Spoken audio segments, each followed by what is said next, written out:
Hoje nós vamos dar continuação às nossas exposições em Filipenses.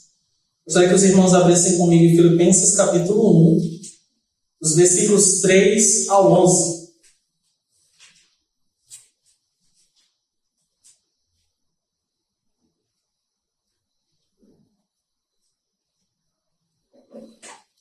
Filipenses capítulo 1, versículos 3 ao 11. Amém?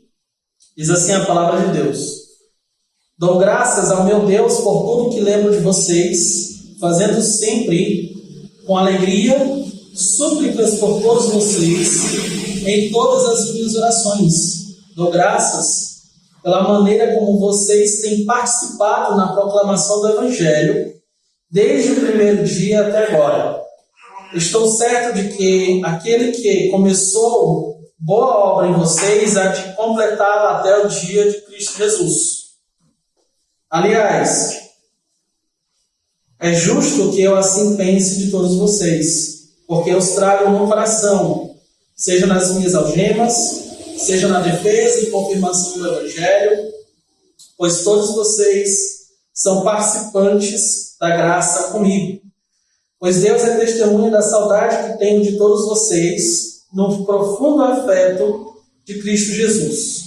E também faço esta oração, que o amor de vocês aumente mais e mais em conhecimento e toda a percepção, para que vocês aprovem as coisas excelentes e sejam sinceros e inculpáveis para o dia de Cristo, cheios de fruto de justiça, que vem por meio de Jesus Cristo, para a glória e louvor de Deus. Vamos orar. Pai, nós pedimos, por meio de Jesus Cristo, que o Teu Espírito Santo nos ensine a Tua palavra, que o Senhor aplique a Tua palavra aos nossos corações, que o Teu Espírito nos faça praticantes, que Ele abra os nossos olhos para contemplar as grandezas da Tua palavra, que nós possamos vivê-la para a Tua glória, gerando frutos, perseverando, orando e sendo gratos, em nome de Jesus. Amém. Irmãos, hoje nós vamos meditar um pouco nesses versículos sobre o tema de gratidão e intercessão, certo? Hoje o nosso estudo está dividido em duas partes. Do versículos 3 ao 8 nós vamos ver sobre gratidão, e dos versículos 9 ao 11 nós vamos ver sobre a intercessão. Nós já estamos há alguns domingos estudando a carta de Paulo aos Filipenses, onde nós vemos que Paulo está endereçando praticamente uma carta de agradecimento. Uma carta era muito comum naquele tempo. Um dos teólogos mais respeitados que nós tínhamos até há pouco tempo, que é o Gordon Fee, ele diz que essa carta se aproxima muito da carta da amizade. Então Paulo se comunica muito com um amigo, agradecendo a outro amigo, e com os afetos de um amigo, com a intenção de um amigo, à igreja de Filipenses. Não somente por causa do teor, mas a estrutura também da carta é também como uma carta dos tempos do primeiro século, de uma carta de amizade, certo? Que era endereçada, tinha esse tom mais pessoal, esse agradecimento e tudo mais. Normalmente as cartas de Paulo, elas têm praticamente a mesma estrutura, né? Você vai ver sempre uma saudação dos versículos, primeiros 2, 3 versículos iniciais. Vocês vão ver a gratidão, oração de gratidão, ele dando graças por alguma coisa, né? Dos versículos 3, por exemplo, até o 8 aqui é um exemplo. Vocês vão ver que ele faz algum pedido, vocês vão ver na carta de Filipenses, vocês vão ver em Colossenses, vocês vão ver em Filemão também, a mesma estrutura, praticamente. Ele vai contar um pouco da situação, ele vai tratar algum contexto, ele vai tratar de alguma doutrina. Isso também é bem exposto em várias cartas. Depois ele vai um pouco mais para a prática daquela doutrina, e depois ele vai encerrar a carta com mais uma saudação e tudo mais, ou então às vezes uma oração, certo? E aqui em Filipenses, como eu disse, não se diferencia disso. que nós temos aqui, por exemplo, a parte de ação de graças do apóstolo Paulo e sua oração pelos filipenses, certo? Como eu disse, do versículo 3 ao 8, Paulo vai focar bastante sobre a gratidão. O versículo 3 diz: dou graças ao meu Deus por tudo o que lembro de vocês. Então, a primeira coisa que Paulo demonstra é a sua gratidão para com os irmãos da igreja de Filipos. Perceba que não somente aqui ele fala de gratidão, mas no versículo 5 também ele diz: dou graças. Ou seja, Paulo era grato pelaquela igreja desde o seu início, porque ele diz: eu lembro do início, eu lembro do que aconteceu, eu lembro de como a igreja iniciou, eu lembro de como Deus tratou com Lídia, eu lembro como foi com o carcereiro, eu lembro como foi com a menina endemoniada, que estava fazendo as previsões, que estava apontando para Paulo. Paulo lembrava da coisa tremenda que foi Deus enviar um terremoto para livrá-lo, junto com Silas. Ou seja, Paulo agradece por tudo aquilo que tem na memória com a igreja de Filipos. E assim ele consegue. Como Paulo faz isso? Como Paulo, ele dá graças. Como ele demonstra essa gratidão por tudo isso que ele traz na memória da igreja. Versículo 4. Fazendo sempre com alegria súplicas por todos vocês em todas as minhas orações. A demonstração de gratidão do apóstolo Paulo é demonstrada primeiramente como uma oração perseverante. Paulo era um homem de oração. Se vocês voltarem no capítulo 16 de Atos, vocês vão ver a primeira coisa que Paulo fez foi procurar um lugar de oração.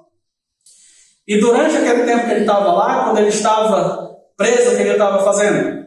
Orando e louvando. Era hábito do apóstolo Paulo orar. É por isso que todas as suas cartas praticamente têm oração. Por isso que praticamente em todas as suas cartas ele menciona a oração. Por isso é muito importante que a gente aprenda uma primeira coisa com o apóstolo Paulo, que é uma oração perseverante. Perceba, fazendo sempre. Às vezes nós pensamos que orar pela igreja é somente no culto. Que orar pela igreja é somente em um momento que nós lembramos por ela. Que orar pela igreja é somente em algumas ocasiões. Mas, com o exemplo do apóstolo Paulo, em uma carta nós estamos aprendendo que o coração de alguém que ama a igreja é um coração que persevera orando pela igreja. Então nós aprendemos que nós precisamos orar. Nós demonstramos gratidão à igreja sim. Nós demonstramos que nós somos gratos pelo que a igreja fez pela gente, faz pela gente. Às vezes nós não ganhamos prêmios, nós não ganhamos dinheiro, nós não ganhamos bonificações, nós não ganhamos muitas vezes tapinhas nas costas, mas o que é que nós ganhamos? Na igreja local nós ganhamos edificação, nós cultuamos ao Senhor, os irmãos, por mais falhos que sejam, estão lá prontos para ajudar com o que podem, com o tempo que tem, com os recursos que Deus deu para eles. Então, nós precisamos demonstrar gratidão pela igreja, em primeiro sentido, orando sempre. Segunda coisa, orando sempre com alegria. Com alegria. A igreja dava dor de cabeça a Paulo, todas as igrejas davam. 2 Coríntios, capítulo 11, diz que o que mais pesava ao apóstolo Paulo, além dos sofrimentos físicos, de toda aquela lista que ele dava, era suportar os desafios e os problemas que as igrejas locais davam. Era o que mais preocupava ele. Significava que todos os dias, todas as horas, você vai ter ânimo para a igreja? Não, não é isso. Não é isso. Paulo está dizendo que por mais que haja isso, ele ainda tem alegria pela igreja. Por quê? Porque ele sabe que a igreja é o povo de Deus, que ela está crescendo, que ela está amadurecendo, que ela está caminhando aos poucos. Então, nossa oração pelos outros não deve ser encarada como um peso, mas como uma alegria, de podermos fazer parte do crescimento do outro. Porque as nossas orações é o meio que Deus usa para acelerar o crescimento do outro. Muitas vezes o outro não cresce, não é simplesmente porque ele é irresponsável ou é uma irresponsável com os meios da graça. Muitas vezes é porque nós também negligenciamos a oração por aquela pessoa. É porque nós não oramos por ela. Deus nos dá o privilégio de ajudarmos os outros a seguir Jesus e a se parecer com Jesus por meio da oração. E isso é motivo de alegria. Isso é motivo de nos dar regozijo. Preste muito bem atenção que ele diz: fazendo sempre com alegria súplicas por todos os santos, em todas as minhas orações. Ou seja, ele fazia sempre. Por quem? Por alguns membros da igreja. Paulo orava somente pelo clubinho dele. Paulo orava somente para aqueles que ele gostava. Paulo orava somente para aqueles que eram mais próximos. Paulo orava por todos daquela igreja. Orava por todos. Presta atenção que ele utiliza a palavra súplica. A palavra súplica é tornar conhecidas as necessidades. Então, Paulo não somente sabia por quem estava orando, mas também sabia o que eles precisavam. E orava essencialmente pelo que eles precisavam. O outro ensinamento que nós aprendemos isso é que nós devemos cultivar uma oração perseverante pela igreja, que nós devemos nos alegrar com essa oração, mas também que nós devemos tornar conhecidas diante de Deus as necessidades de todos os nossos irmãos, de todas as pessoas. Ah, Efraim, vai demorar. E você reclama porque as suas orações são muito curtas. Isso aqui é uma das soluções de como nós nos aprofundamos com Deus. Quando nós passamos mais tempo pensando no outro. Matthew Henry, logo no início do seu comentário dessa passagem, ele vai dizer: não existe coisa mais grandiosa do que sermos mencionados ou sermos um assunto na oração de um amigo.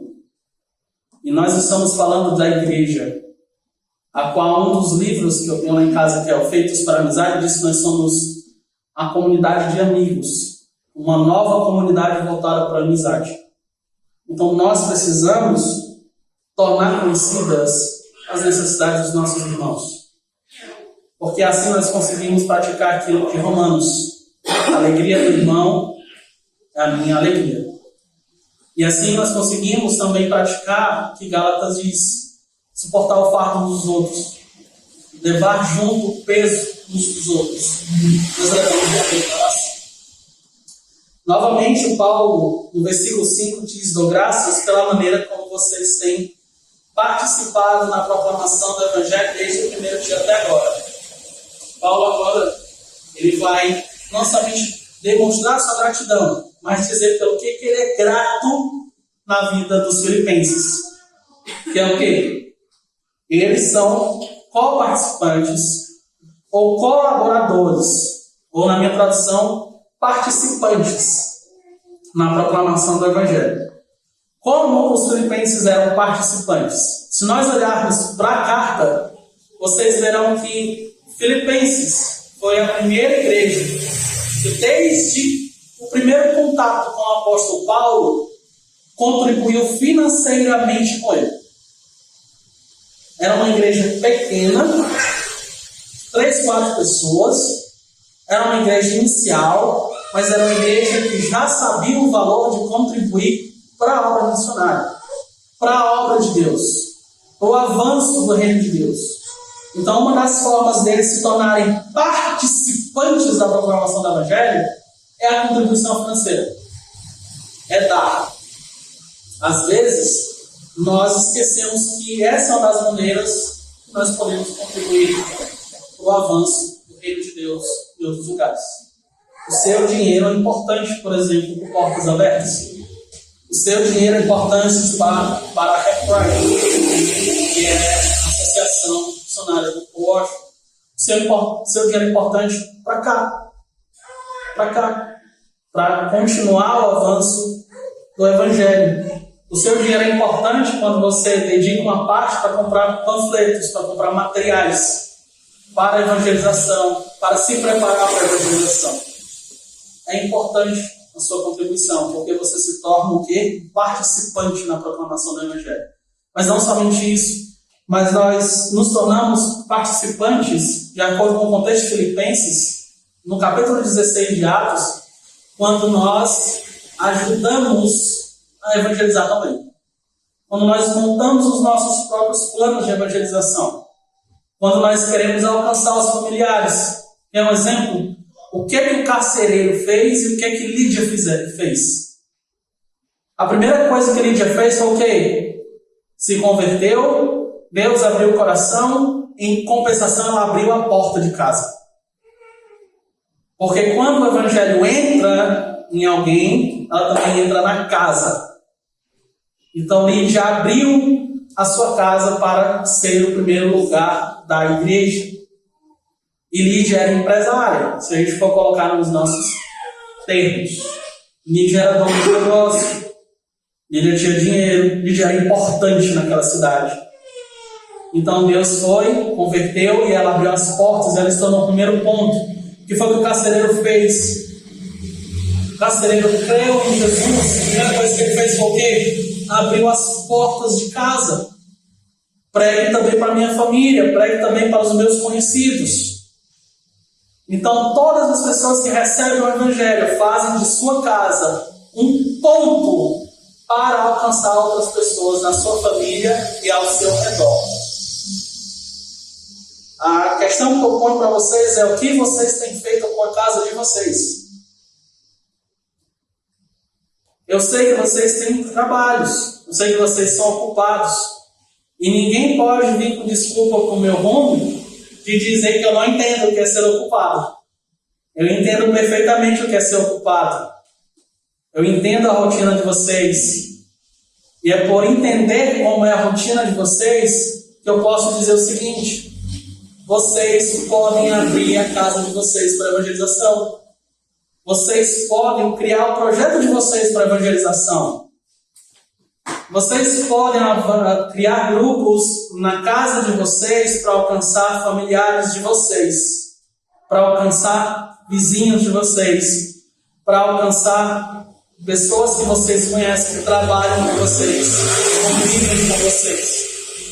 Alcancem outras pessoas, se tornem participantes do Evangelho, se tornem participantes da missão de Deus na nossa cidade. Por que as igrejas não crescem? A culpa não é da depravação humana. A culpa é nossa. Quem recebeu a grande comissão fomos nós. Quem se torna participante do Evangelho, na evangelização, somos nós. Quem anuncia aos outros, somos nós. Quem comunica aquilo que recebeu, somos nós. Então, Paulo está dizendo: eu sou grato pela igreja de Filipenses, porque eles estão proclamando e ajudando a proclamar o Evangelho. Mesmo tendo uma rotina puxada, mesmo sendo difícil, mesmo tendo que caminhar, mesmo tendo que se cansar mais. Eu dou graças por ele. A pergunta é: será que alguém dá graças por vocês? Será que isso aqui pode ser aplicado na vida de vocês? Será que pode ser dado graças? Eu dou graças a Deus porque os membros da Igreja Batista Betel Tianguá são participantes do Evangelho, porque eles evangelizam, porque eles são proativos, porque eles estão montando seus próprios planos, projetos de evangelização. Se a resposta for não, é o momento de se arrepender mesmo. É momento de pedir perdão ao Senhor e pedir uma maneira de consertar isso rápido. Porque ou você é participante do Evangelho, ou você não é participante do Evangelho. Ou você é um missionário, ou você é um impostor. Ou você evangeliza, ou você precisa ser evangelizado. Então nós precisamos ser participantes do Evangelho. E ele consegue. Ele diz: eu estou certo de que aquele que começou a boa obra em vocês há de completá-la até o dia de Cristo. Ou seja, ele dá graças como eles são participantes. Ele diz: eu estou certo de que a obra vai continuar. Em dois sentidos. Eu entendo aqui, pelo menos, em um sentido de que Deus vai continuar a obra de salvação na vida de vocês. Isso aqui é um dos textos mais consoladores para a nossa vida cristã. Eu acabei de apontar um pecado. Poxa, se eu não tenho dado motivos para ser levado em prática na minha vida de evangelização, eu preciso ir ao Senhor. E aqui vem esse texto muito interessante. Deus vai completar a obra. Ou seja, Deus vai me ajudar, Deus vai ser o meu auxiliador a avançar, a melhorar, a completar a minha santificação, a vencer os meus pecados, a vencer os meus erros. Isso aqui é uma promessa. É uma promessa para todo cristão que pensa que não vai conseguir vencer os seus pecados, que não vai conseguir vencer as suas dificuldades. Paulo diz, eu estou certo. É uma certeza, é uma convicção em seu coração de que Deus vai completar a obra até a volta de Jesus. E a primeira menção à volta de Jesus aqui,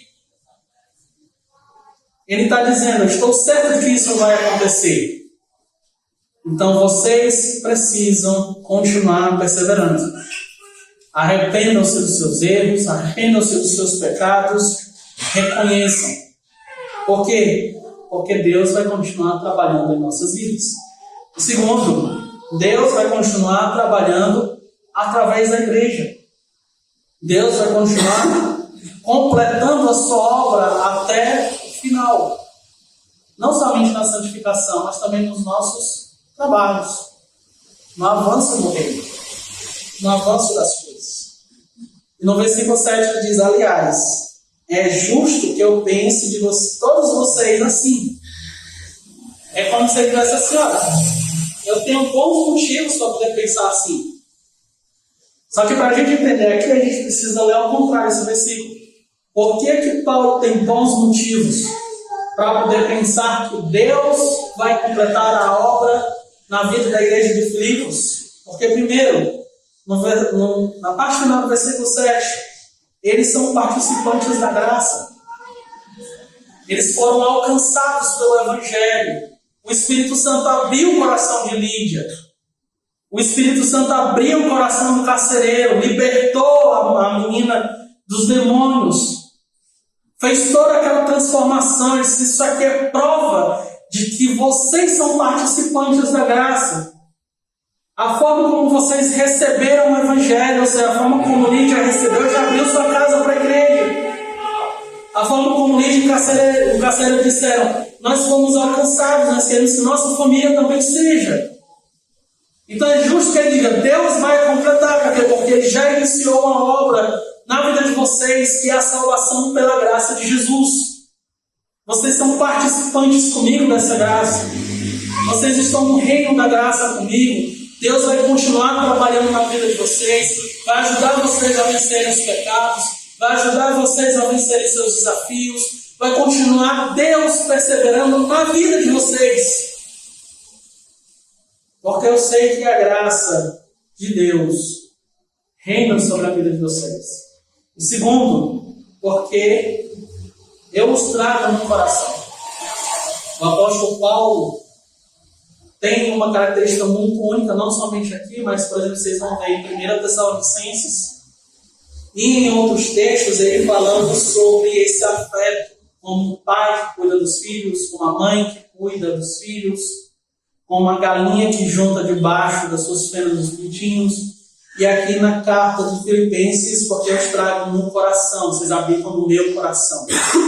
Em qualquer contexto que eu viva, seja nas algemas, na defesa do Evangelho ou na confirmação do Evangelho, ou seja, quando eu tenho que responder às críticas contra o Evangelho, ou nos momentos que eu tenho que ensinar o Evangelho, ou como eu estou preso.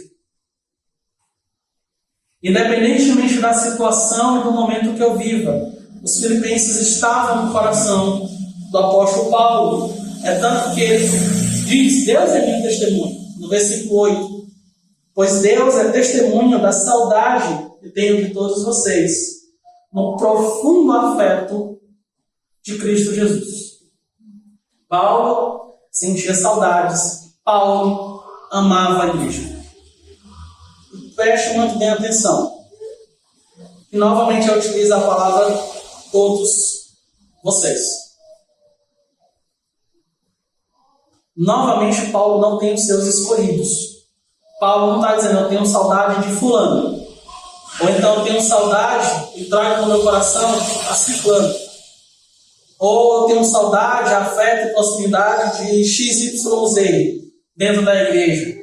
Não existe esse tipo de atividade na igreja de Cristo. Paulo dá o seu exemplo novamente, que nós devemos amar a nossa igreja local. Ela é feia, ela é chata, ela me irrita, ela às vezes me desanima, ela às vezes me deixa triste. Você pode dizer, às vezes eu me sinto ânimo com ela. É a igreja. A igreja é assim. A igreja não é um clube de festas. A igreja não é um clube de leitura. Ou um clube de associados que têm o mesmo gosto. Não é um mastermind, onde você vai tirar insights de pessoas. A igreja não é um clube social. A igreja é um grupo de pecadores que estão buscando adorar e viver para o Senhor em conjunto.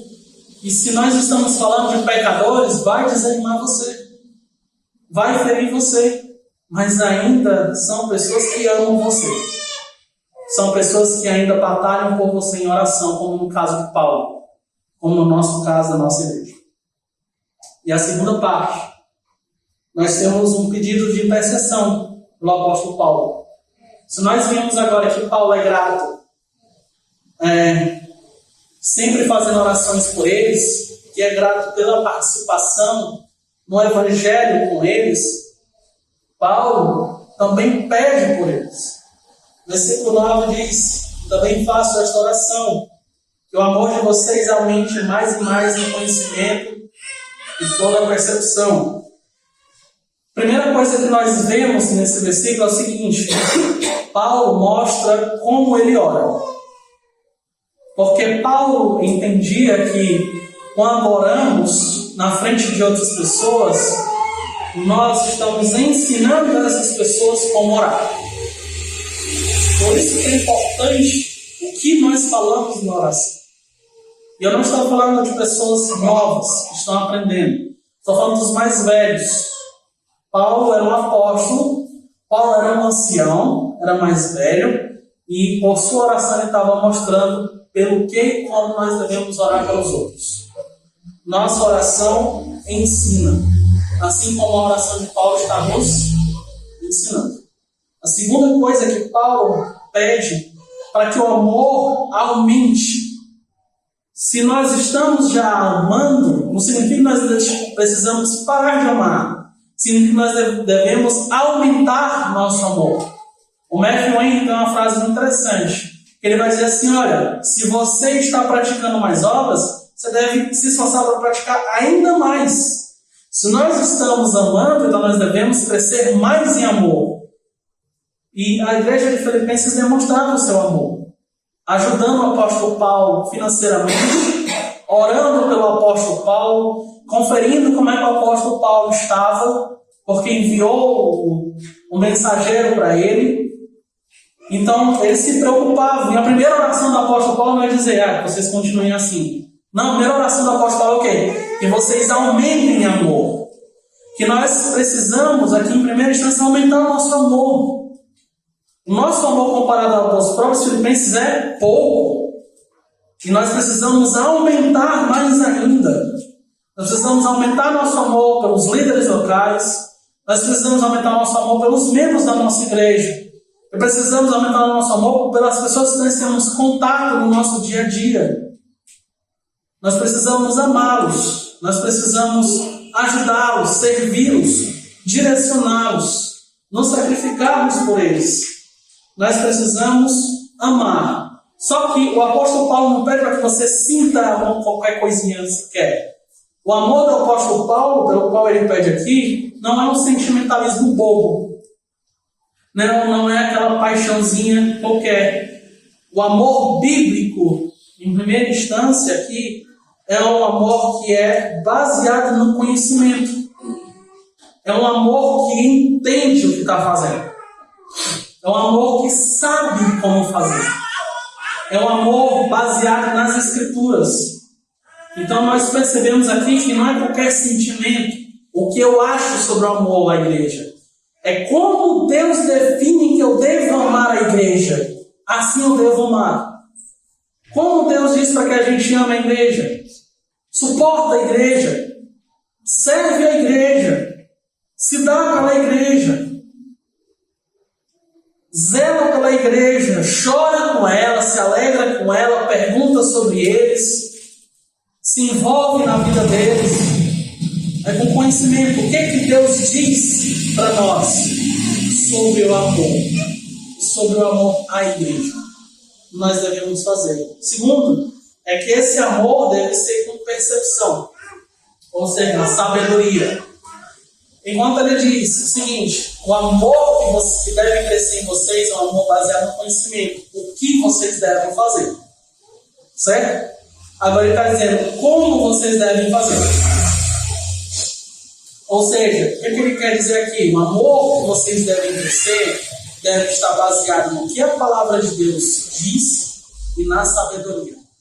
Qual é a diferença aqui? Porque a sabedoria bíblica, ou a percepção, ela vai dizer muito o seguinte: como eu utilizo aquilo que eu sei no momento certo. Entende? Sabedoria é isso. É como eu pego o conhecimento de Deus e aplico na minha vida no momento certo. Como eu aplico a palavra de Deus no momento que meu irmão e minha irmã estão mais distantes da igreja local. Como eu aplico a palavra de Deus para ajudar aqueles que estão desanimados na igreja local. Como eu pego a palavra de Deus e o que eu sei para ajudar o irmão a melhorar a sua vida, a crescer mais no casamento, no noivado, no trabalho, na vida pessoal, na organização. Então nós devemos ser sábios, ou seja, nós devemos saber como colocar a palavra de Deus em prática. Porque existe uma forma errada e pecaminosa de usar a palavra de Deus e as verdades de Deus. Existe uma maneira errada. Vocês veem isso no livro de Jó. Vocês podem ler os 42 capítulos de Jó. Vocês verão uma lição muito prática. Como pegar coisas verdadeiras e falar besteira. Ou como pegar a verdade de Deus e aplicá-la no momento errado. É um dos temas de Jó. É tanto que uma das coisas que nós aprendemos de Jó é a verdade, ela é ensurdecedora. Ela é bela. Mas a verdade dita da forma errada, ela dói nos ouvidos. E ela é insuportável. Então, por isso, nós precisamos ser sábios em pegar a verdade de Deus e colocá-la no momento correto, para a pessoa correta. Então, o amor é um amor inteligente e um amor sábio. É isso que Deus quer da gente. Que o amor não é simplesmente você ser sentimental com os outros. Eu vou amar aquele fulano de tal porque ele concorda comigo em muitas coisas. Não faz sentido. Não é sabedoria bíblica, é mundana. Entende? Eu vou servir o outro porque ele é meu irmão, porque ele é minha irmã, porque é o meu líder, ou porque ele está ainda crescendo. Então eu preciso colocar da forma apropriada as verdades de Deus. E isso também serve muito para a casa de vocês. Às vezes vocês podem estar certos, ter as palavras certas, mas se vocês dizem da forma errada, as pessoas não vão ouvir vocês. Vocês podem ter familiares ímpios, podem conviver com ímpios, mas se vocês não forem sábios, a verdade vai ser insuportável 2 vezes mais para eles. Não por causa da verdade, mas por causa de como vocês falam. Lembrem-se, Colossenses 4, nossas palavras precisam ser temperadas com sal, ou seja, precisam ser muito bem colocadas, no momento certo. Porque nossas palavras podem mais afastar os nossos familiares de Cristo e amigos do que aproximá-los de Jesus. Então, precisamos vigiar essa sabedoria. E qual o objetivo? Paulo visa que a gente cresça nesse amor de conhecimento e percepção, para que vocês aprovem as coisas excelentes. E aqui é como se ele avançasse a questão um pouco aqui da sabedoria. Esse aprovar as coisas excelentes é como ele estivesse dizendo assim: vocês saibam diferir o que é essencialmente falso e verdadeiro. Essencialmente, vocês precisam entender o que é coisa excelente. Ou na palavra do John MacArthur, vocês precisam saber o que realmente vale a pena na vida de vocês. O que é mais valioso na vida de vocês. Em outras palavras, o que ele está querendo dizer é o seguinte: buscai primeiramente o reino de Deus e a sua justiça, e todas estas coisas vos serão acrescentadas. Ou seja, saibam provar aquilo que realmente vale a pena viver.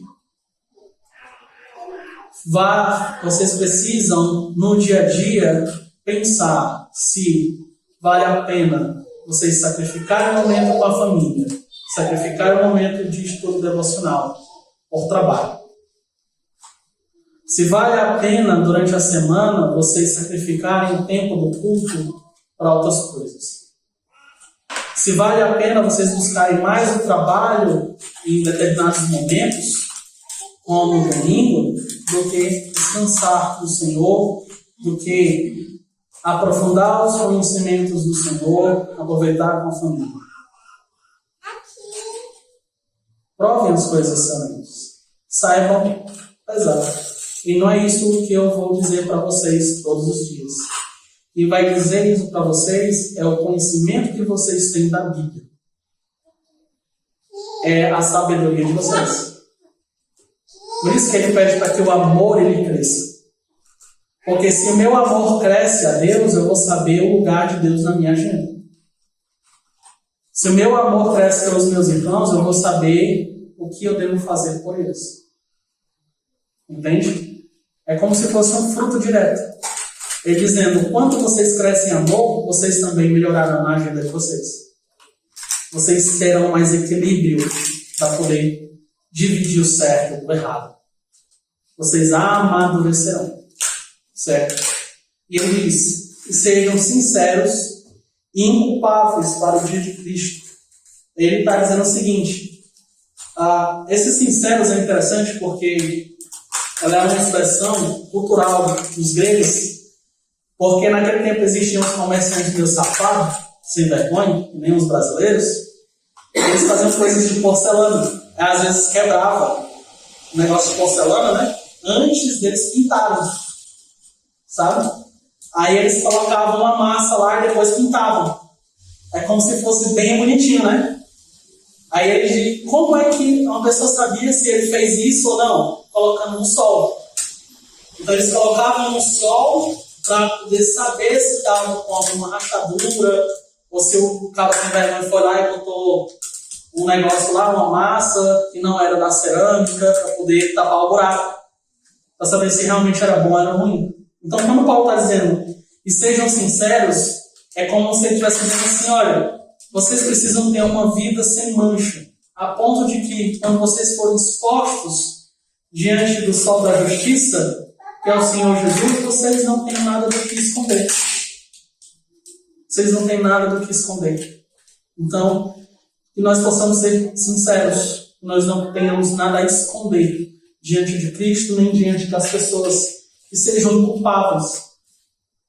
Ou seja, para que vocês, lá no dia do Senhor, quando vocês forem recolhidos ao Senhor, vocês realmente sejam encontrados sendo justificados pela fé no Senhor, tendo paz com o Senhor, tendo todos os pecados de vocês lavados, que nenhuma condenação esteja sobre vocês, que vocês estejam com as dívidas canceladas, com as ofensas todas riscadas, e com todas as dívidas de vocês cravadas na cruz.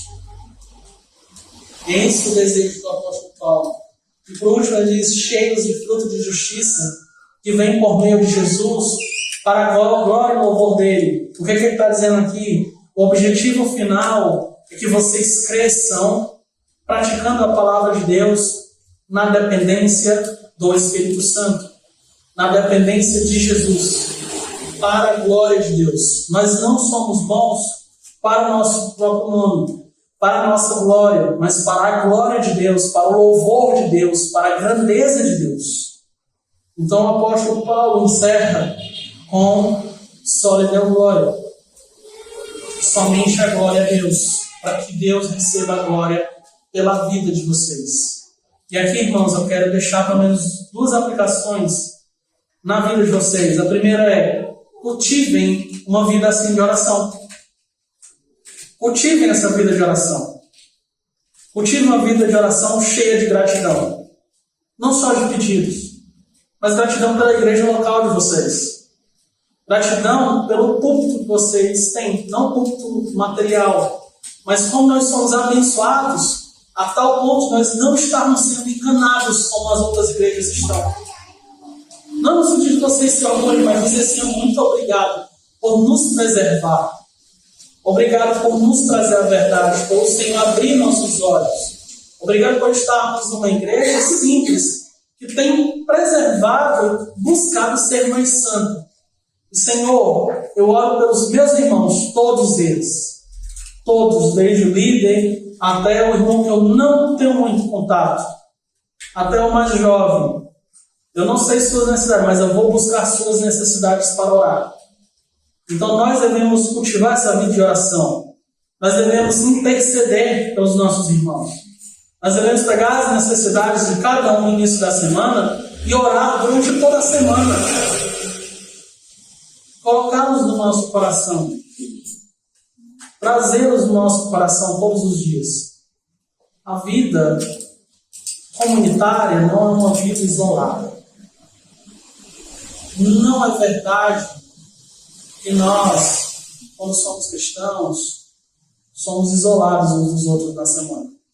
Nós continuamos igreja durante a semana. Nós ainda somos um corpo durante a semana. Nós ainda devemos orar uns pelos outros durante a semana. Então, cultivemos uma vida de oração durante a semana.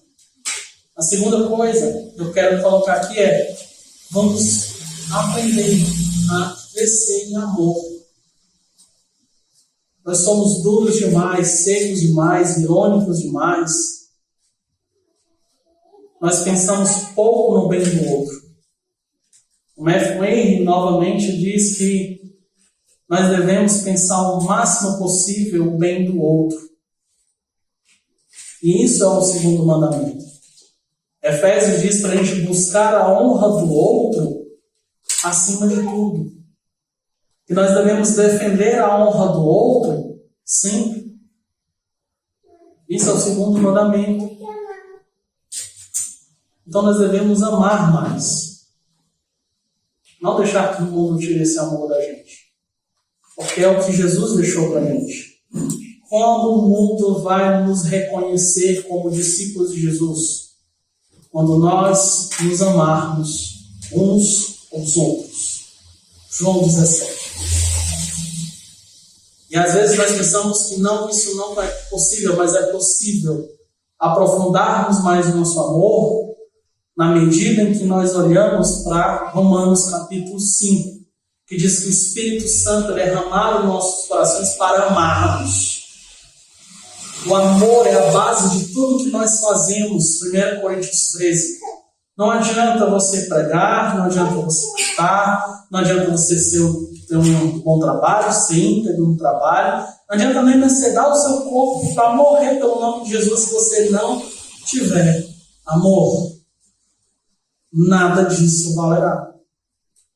Porque o amor é paciente, tudo crê, tudo espera, tudo suporta. Nós precisamos acreditar em tudo no Senhor, ter paciência com o Senhor, mas também ter paciência com os outros, crer na palavra dos outros, suportar os outros. Nós precisamos aprofundar. Nós não sabemos direito o que é amar. Por natureza, nós não sabemos. mas também, mais ainda, pelo mundo que nós vivemos. Pior ainda, nós não sabemos. Porque a cultura nos ensina o amor errado. Os pais ensinam o amor errado. Os nossos amigos ensinam o amor errado. Nós precisamos aprender o amor limpo. Nesse perseverar, aprofundar e crescer. Pense o quanto vocês têm aprofundado no amor. E o quanto vocês têm orado uns pelos outros. É isso que nós precisamos aprender desse texto. Amém? Vamos orar. Senhor, obrigado pela tua palavra. Obrigado, Senhor, pelos ensinos.